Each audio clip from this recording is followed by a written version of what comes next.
Hello દોસ્તો, કેમ છો? તાજેતરમાં જ જીટીયુનું રિઝલ્ટ જાહેર કરવામાં આવેલ છે.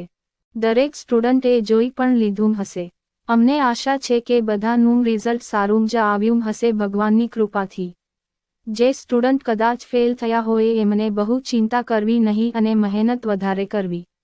હવે આપણે આ વિડીયોની અંદર આપણે એ જોવું છે કે રીઅસમેન્ટ કેવી રીતે કરવું એના વિશે સંપૂર્ણ માહિતી આ વિડીયોની અંદર આપવામાં આવશે, જેથી કરીને આ વિડીયો સંપૂર્ણ જોવો, સ્કીપ બિલકુલ કરવો નહીં.